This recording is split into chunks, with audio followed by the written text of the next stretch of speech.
Hey Alex, I've been having trouble sleeping lately. Do you have any tips on how to get better rest? Absolutely, Sarah. Sleep is so important for our overall health and well-being.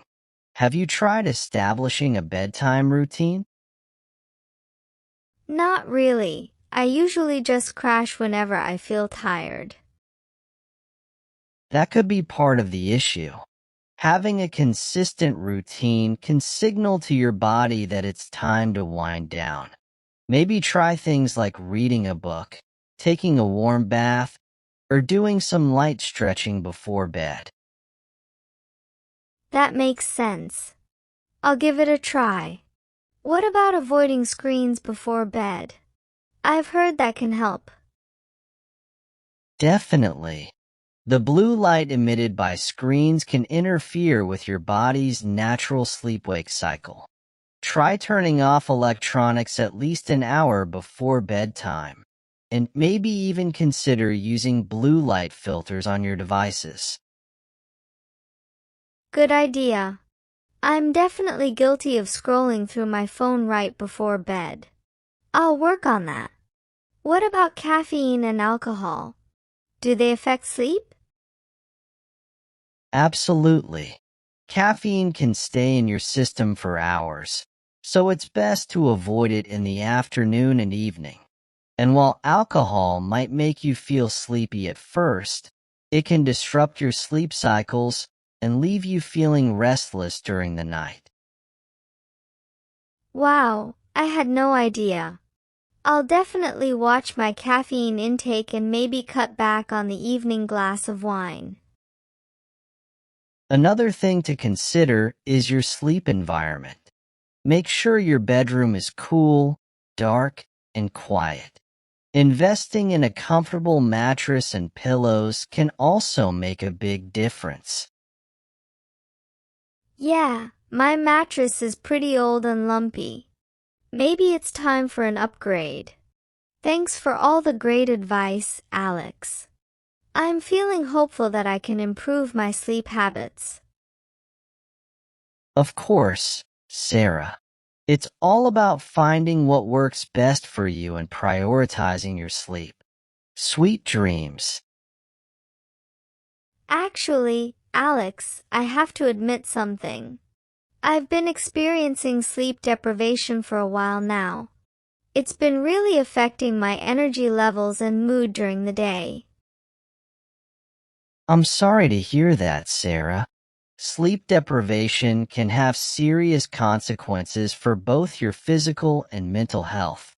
Have you spoken to a doctor about it? Not yet, but I've been considering it. I just feel like I've tried everything, from sleep hygiene practices to herbal remedies, and nothing seems to work consistently. It sounds like it might be worth getting a professional opinion. There could be underlying factors contributing to your sleep issues that you're not aware of. You're probably right. I'll schedule an appointment with my doctor and see what they recommend. In the meantime, do you have any other suggestions for managing sleep deprivation? Well, one thing you could try is practicing relaxation techniques like deep breathing or meditation before bed. These can help calm your mind and prepare your body for sleep. That sounds like a good idea. I'll give it a try tonight. Thanks, Alex. It's nice to have someone to talk to about this. Anytime, Sarah, remember, you're not alone in this. We'll figure it out together. And if you ever need someone to talk to or just vent about your sleep struggles, I'm here for you. Thanks, Alex. That means a lot to me. Here's to hoping for a good night's sleep soon. Absolutely, Sarah. We'll get through this together. You know, sometimes just talking about it can relieve some of the stress associated with sleep troubles. That's true. It's nice to have a supportive friend like you. So, tell me, how do you manage to get such good sleep? Well, I try to stick to a consistent sleep schedule as much as possible, even on weekends. I find that my body appreciates the routine, and it helps me fall asleep and wake up more easily. That sounds reasonable. I've always been a bit all over the place with my sleep schedule. Maybe establishing a routine would make a big difference for me. It's worth a shot. Also, I make sure to create a calming bedtime environment. I dim the lights, turn off any electronics, and maybe even listen to some soothing music or white noise to help me relax. I like the idea of creating a peaceful atmosphere before bed. I'll have to give that a try.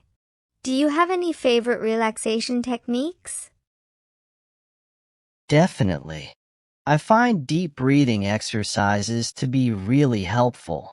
I take slow, deep breaths in through my nose and out through my mouth, focusing on each breath as it enters and leaves my body. It helps quiet my mind and prepare me for sleep. That sounds simple enough. I'll have to remember to give it a try tonight. And what about naps? Do you ever take them? I try to avoid napping during the day, as it can sometimes make it harder for me to fall asleep at night. But if I do feel really tired during the day, I'll limit my nap to about 20 to 30 minutes and avoid napping too close to bedtime. That makes sense. I've noticed that when I take long naps during the day, I end up feeling groggy and disoriented afterward. Maybe shorter naps would be more beneficial. It's all about finding what works best for you. And remember, consistency is key. It might take some time to see improvements in your sleep, but don't get discouraged. Small changes can make a big difference over time. Thanks for the encouragement, Alex.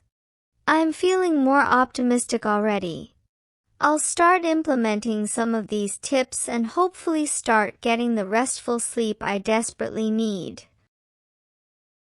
You've got this, Sarah. If you ever need someone to talk to or support along the way, I'm here for you. We'll conquer those sleepless nights together. Your support means a lot to me. You know, this whole experience has taught me the importance of self-care and listening to my body's needs. Sarah, taking care of ourselves should always be a priority, and that includes prioritizing our sleep. It's easy to neglect our own well-being when life gets busy, but ultimately, our health should come first. You're so right. I've realized that I need to be more mindful of my sleep habits and make changes where necessary. It's not just about getting enough sleep. It's about getting quality sleep that leaves me feeling refreshed and rejuvenated. Exactly. And it's okay to ask for help when we need it. Whether it's reaching out to a friend, talking to a doctor, or seeking professional guidance, there's no shame in seeking support for our health and well-being. That's a really important lesson. I've always been someone who tries to handle things on my own, but I'm starting to realize that it's okay to lean on others for support, especially when it comes to something as important as sleep.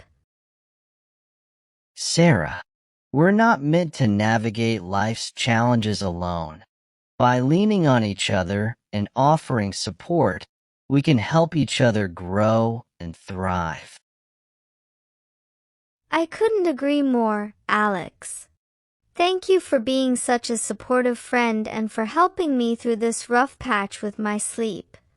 I feel like I have a better understanding of what I need to do now to improve my sleep habits and take better care of myself.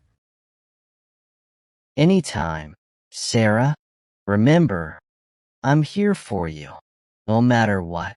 And if you ever need a reminder to prioritize your health and well-being, just give me a call. Thanks, Alex. You're the best.